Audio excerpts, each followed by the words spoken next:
অনেক উপদেষ্টারা বা জুলাই যোদ্ধারা শেখ হাসিনার কাছে ফোন দেন এবং তারা ৫ই আগস্টের ঘটনার প্রেক্ষাপটের জন্য তার কাছে ক্ষমা চান। কারণ এনসিপি প্রধান জনাব নাহিদ ইসলাম কয়েকজন উপদেষ্টাকে ইঙ্গিতে টার্গেট করে বেশ কিছু কথা বলেছে। আসসালামু আলাইকুম ভিউয়ার্স, দেশ ও দেশের বাহির থেকে যারা আমার ভিডিওটি প্লে করেছেন জানাচ্ছি আন্তরিক শুভেচ্ছা ও অভিনন্দন। আশা করি সবাই ভালো আছেন, সুস্থ আছেন, আলহামদুলিল্লাহ। তো ভিউয়ার্স, ত্রয়োদশ জাতীয় সংসদ নির্বাচন খুবই আসন্ন। আগামী ফেব্রুয়ারির প্রথমার্ধেই ঘোষণা করেছেন অন্তর্বর্তী সরকার। শেখ হাসিনার পতন ঘটানোর মাস্টার মাইন্ডার যে সমন্বয়কগুলো, তারা যারা এখন উপদেষ্টা পরিষদের অংশগ্রহণ হয়ে রয়েছেন, তাদের মহা বিপদ যেন ততটাই দ্রুত ধেয়ে আসছে।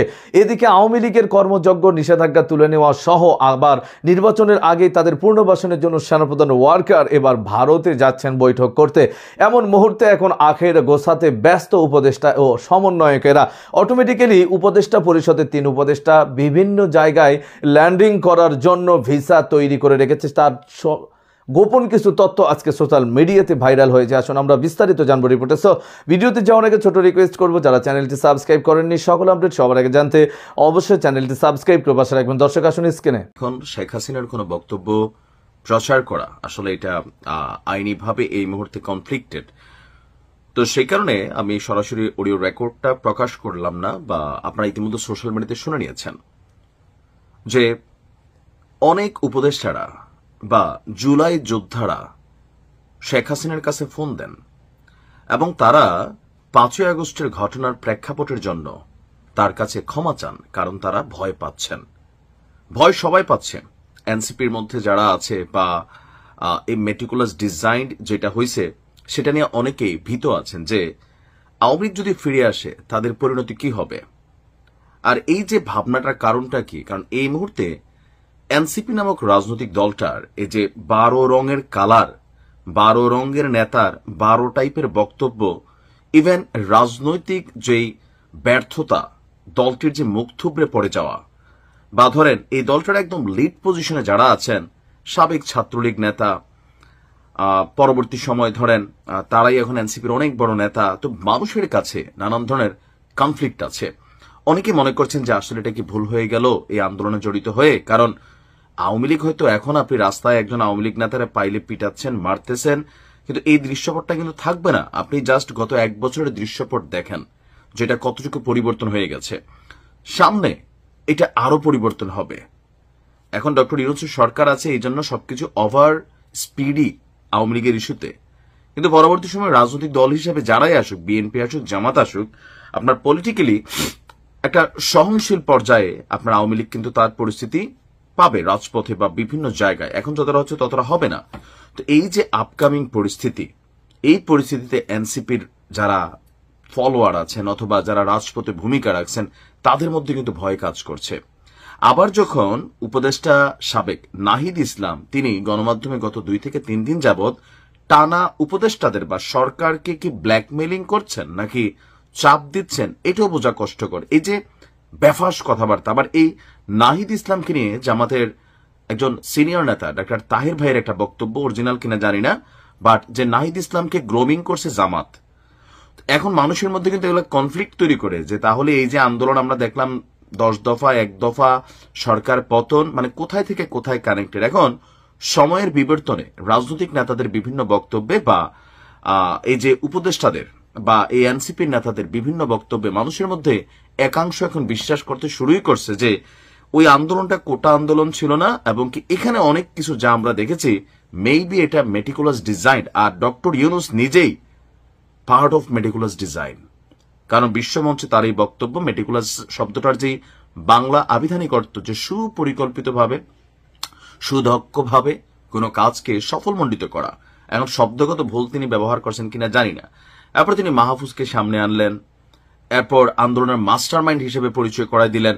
তো সকল কিছু মিলিয়ে সর্বশেষ উপদেষ্টা নাহিদ যখন বললেন, সাবেক উপদেষ্টা এনসিপি নেতা যে সেফ এক্সিটের কথা ভাবছেন অনেকে বিএনপির সাথে তলে তলে সেট আপ করে ফেলতেছেন। তো ভাই এগুলা নিয়ে তো মানুষের মধ্যে টেনশন তৈরি হচ্ছে।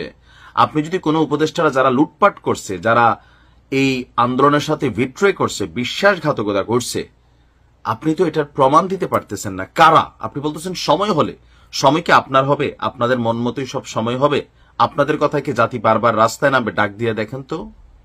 যতক্ষণ জামাত আপনাদেরকে ব্যাকআপ দিয়েছে, যে তাহের ভাইয়ের এই কথাটা আমার মনে হয় যে জামাত এটার কন্ট্রোলিং এ ছিল, তো যতক্ষণ জামাত আপনাদেরকে ব্যাকআপ দিছে বা জামাতের ব্যাকআপ ছাড়া এনসিপি নামক দলটা একটা মার্কাই তারা ঠিকমতো আনতে পারেন, আপনি বুঝছেন।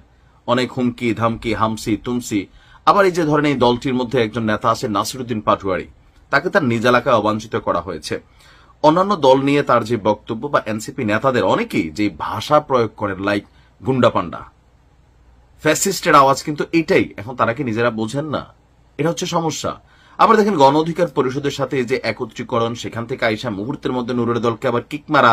নুরু গতকালকে বলছে যে এনসিপি থাকবে না, এনসিপি এদেশ থেকে হারাই যাবে। সাংবাদিক ইলিয়াস মনে করছেন এনসিপি বিকাশ পার্টির মতন হবে, বিকাশ পার্টি আবার মনে করতেছে এনসিপির অবস্থা তাদের মতো থাকবে না, কারণ এরা অল্প পানির মাছ বেশি পানিতে পড়ছে। মেইনলি হয়েছে কি, শেখ হাসিনার যে দাবিটা বা অডিওটা ভাইরাল হচ্ছে, এটা অনেকেই বিশ্বাস করছেন। আমার কাছেও একটু একটু বিশ্বাস হচ্ছে যে আসলেই পরিস্থিতি যেভাবে পাল্টাতে শুরু করছে বা পাল্টাবে তো, কারণ এখানে সবাই তো ভাই দেশ ছেড়ে যাইতে পারবে না। হয়তো 2-4 জন উপদেষ্টা যাদের ধরেন ডুয়াল সিটিজেন আছে অথবা অনেক টাকা পয়সা কামাইছে, কিন্তু এই সংখ্যাটা কতজন?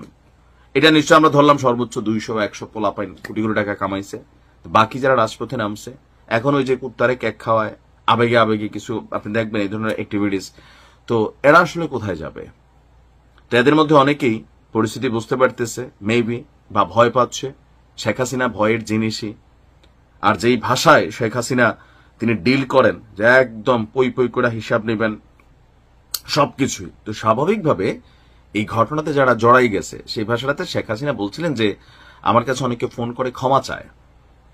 তো ক্ষমার ব্যাপার কি? তারা তো আমার নাতির বয়সী, তাদেরকে ভুলভাল বুঝাইয়া ওই সময় মাঠটা গরম কইরা সরকার পতনের আন্দোলন ছিল, যেটা আওয়ামী লীগ প্রথম থেকে বলে আসতেছিল। আর পরবর্তী সময় সাধারণ ছাত্রছাত্রী বা অনেকেই এটাতে জড়াই গেছে, আর এরকম কিছু যে ঘটবে ভাবে নাই। আর ঘটার পরেও গত 1 বছর ডক্টর ইউনূসের এই সরকারের মাধ্যমে মানুষ যেগুলো চাইছে, লুটপাট চাঁদাবাজি বন্ধ হোক, সিস্টেম চালু হোক। দর্শক, স্ক্রিনে আমরা সে সম্পর্কে বিস্তারিত জানাম। এই বিষয়ে আপনাদের মতামত কমেন্টে জানান, কেউ ভিডিওটি স্কিপ করবেন না। নির্বাচন হবে, বাংলাদেশে আসবে নতুন প্রধানমন্ত্রী, একসময় আওয়ামী লীগও আবারও কাম ব্যাক করবে, প্রেক্ষাপট সেটাই বলছে। তাহলে এই ডক্টর ইউনূস সহ এই সমন্বয়ক বা এনসিপির কি হতে যাচ্ছে? ভাগ্যের নির্মম পরিহাস। তারা কি আসলে বেঁচে থাকতে পারবে আওয়ামী লীগের কামব্যাকে? বিস্তারিত জানবো রিপোর্টে। এনসিপি প্রধান জনাব নাহিদ ইসলাম কয়েকজন উপদেষ্টাকে অ্যাটলিস্ট ইঙ্গিতে টার্গেট করে বেশ কিছু কথা বলেছেন, সেগুলো এর মধ্যে বেশ ছড়িয়ে পড়েছে। এছাড়াও আরও কিছু কথাবার্তা তিনি বলেছেন।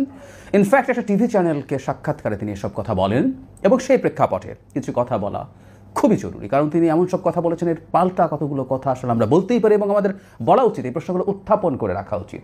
এবং বিশেষ করে জনাব নাহিদ ইসলামের মতো কেউ যখন বলেন, এনসিপির অনেক নেতা আছেন বা ছাত্ররা যারা ওই সময় সমন্বয়ক ছিলেন, অনেকের মধ্যে এক ধরনের বক্তব্যের মাধ্যমে প্রচুর আলোচিত হওয়ার, আমরা সোকল ভাইরাল হওয়ার, আর কথ্য ভাষা অনেক ধরনের ফুটেজ খাওয়ার টেন্ডেন্সি দেখা যায়। জনাব নাহিদকে আমি এদের মধ্যে থেকে আলাদা করে রাখি। 2-1 হয়তো তিনি তার করা উচিত হয়নি এমন কাজ করেছেন। আমি মনে করতে পারি যারা মির্জা ফখরুল ইসলাম আলমগীরের একটা সমালোচনা করে স্ট্যাটাস এনে দিয়েছিলেন, সেটা খুবই অফেন্সিভ ছিল, অনুচিত ছিল। এর বাইরে নাহিদ ইসলামকে আমি মোটা দাগে তার বয়সের তুলনায় খুবই সেন্সিবল আচরণ করতে দেখি। এবং একই সাথে আমি প্রায় বলি, আগেও বলতাম, আমাদের গণঅভ্যুত্থানের পোস্টার বয় নাহিদ ইসলাম, সুতরাং তার কথাকে আমরা গুরুত্ব দেব। সেই কারণেই কিছু কথা বলা দরকার, খুবই জরুরি। তিনি কি বলেছেন সেটা বিভিন্ন জায়গায় লেখা আছে, সেখানে থেকে আমি একটু পড়ি, আপনারা শুনে নিতে পারেন। উনি 71 টিভিকে বলছেন, তারা কেউ সরকারের উপদেষ্টা হতে চাননি, তারা জাতীয় সরকারের আহ্বান জানিয়েছিলেন, তাতে ছাত্রদের দায়িত্ব নিতে হতো না। রাজনৈতিক শক্তি বা অভ্যুত্থানের শক্তি সরকারে না থাকলে অন্তর্বর্তী সরকার 3 মাসও টিকত না। প্রথম 6 মাস সরকারকে উৎখাত করা বা প্রতিবিপ্লব করার নানা ধরনের চেষ্টা চলমান ছিল, এটা এখনও মাঝে মধ্যে আছে। তারপর তিনি বলছেন, রাজনৈতিক দলের নেতাদের এবং যারা উপদেষ্টা হয়েছেন তাদের অনেককে বিশ্বাস করাটা আমাদের অবশ্যই ভুল হয়েছিল। আমাদের উচিত ছিল, খেয়াল করি আমরা, উনি বলছেন, ছাত্র নেতৃত্বকেই শক্তিশালী করা, সরকারে গেলে সম্মিলিতভাবে যাওয়া। নাগরিক সমাজ বা রাজনৈতিক দলকে আমরা যে বিশ্বাসটা করেছিলাম, যে আস্থা রেখেছিলাম, সেই জায়গায় আমরা প্রতারিত হয়েছি। অনেক উপদেষ্টা নিজেদের আখের গুছিয়েছে অথবা গণ অভ্যুত্থানের সঙ্গে বিট্রে করেছে। যখন সময় আসবে আমরা তাদের নামও উন্মুক্ত করব, সময় এখনো আসেনি। আচ্ছা, তিনি বলছেন উপদেষ্টাদের অনেকেই বিভিন্ন রাজনৈতিক দলের সাথে লিয়াজও করে ফেলেছে, তারা নিজেদের সেফ এক্সিটের কথা ভাবছেন। এটা আমাদের অনেক পোহাতে হয়েছে, পোহাতে হবে। কিন্তু তারা যদি এটা বিশ্বাস করতো যে তাদের নিয়োগকর্তা ছিল গণ অভ্যুত্থানের শক্তি, রাজপথে নেমে জীবন দেয়া ও আহত সাধারণ মানুষজন এবং তাদের প্রতি তাদের উপর ভরসা রাখতো, তাহলে উপদেষ্টাদের এই বিচ্যুতি হতো না।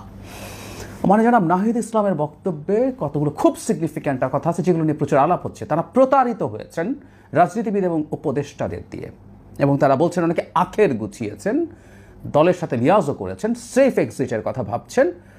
তিনি তাদের নামও সময় মতো জানাবেন বলে বলছেন, এবং তিনি স্টুডেন্টদের সরকারে যাওয়ার যৌক্তিকতা দেওয়ার চেষ্টা করছেন। এটা না হলে প্রতি বিপ্লব হয়ে যেত।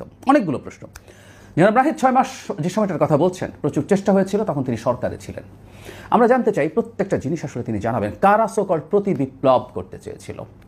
প্রতি বিপ্লব না, আমরা পাল্টা অভ্যুত্থান এভাবে বলতে পারি, বা অন্য কিছু। বিপ্লব হলেই না প্রতি বিপ্লব, এটা বিপ্লব ছিল না। যাই হোক, তো তিনি যে অভিযোগ করছেন ওই কাজগুলো কারা করেছে, কারা ওই কনস্পিরেসিতে ছিল? হ্যাঁ, এই ধরনের একটা চেষ্টা এই সরকারকে বদলে দেওয়ার, এই সরকারকে পতন ঘটিয়ে অন্য কিছু করার, এটাকে আমি প্রতি বিপ্লব বলতে মোটেও প্রস্তুত নই। ওটা একটা ক্রিমিনাল কাজ ছিল। যাই হোক, এগুলো কারা সেই ক্রিমিনাল ছিল ওনার তো বলা উচিত, এটা আমাদের জানা উচিত। তখনও উচিত ছিল, বা অন্তত এখন, উনি এখন সরকারে নেই, জানানো উচিত। কোন উপদেষ্টারা আখের গুছিয়েছে? আমরা উপদেষ্টাদেরকে আখের গোছাতে পাঠাইনি, কিন্তু আখের গুছিয়েছেন। এমনকি সেই উপদেষ্টার কথা আখের গোছানোর ক্ষেত্রে সবার আগে আসে যিনি তাদের বন্ধু, তাদের সহযোদ্ধা, জনাব আসিফ মাহমুদ সজীব ভুঁইয়া, এবং যিনি হয়তো তার দলেই যোগদান করবেন। তিনিই কি একমাত্র? তার কথাও কি তিনি বলছেন, নাকি তাকে বাদ দিয়ে বলছেন? আর তিনি যদি থাকেন, তার সাথে আর কে কে আছে তাদের নামও তো আমাদের জানা জরুরি। বা নাম বলার সময় তিনি আসিফ মাহমুদ সজীব ভুঁইয়াকে বাদ দিয়ে কথা বলেন কিনা, সেটাও দেখতে চাই আমরা, দেখতে চাইতাম আমরা। কোন কোন রাজনৈতিক দলের সাথে কারা কারা লিয়াজও করেছে জানা দরকার আছে, কারণ 2 ছাত্র উপদেষ্টাকে তো এনসিপির সাথে রিলেটেড হিসেবে দেখানো হয়। বিট্রে করার কথা বলা হয়েছে। কে বিট্রে করেছে? কারা বিট্রে করেছে? কেন বিট্রে করেছে? বিট্রেয়াল কিন্তু এমনও হয় অন্যায় কোনো আশ্বাস দিয়ে বিট্রে করেছে, এটাও হতে পারে। দর্শক, স্ক্রিনে আমরা সে সম্পর্কে বিস্তারিত জানলাম। সো ভিডিও এই পর্যন্ত। ভালো লাগলে লাইক অ্যান্ড কমেন্ট করবেন। দেশের সকল আপডেট সবার আগে জানতে অবশ্যই চ্যানেলটি সাবস্ক্রাইব করে পাশে রাখবেন। দেখা হবে পরবর্তী ভিডিওতে ইনশাআল্লাহ। আসসালামু আলাইকুম ওয়া রাহমাতুল্লাহ।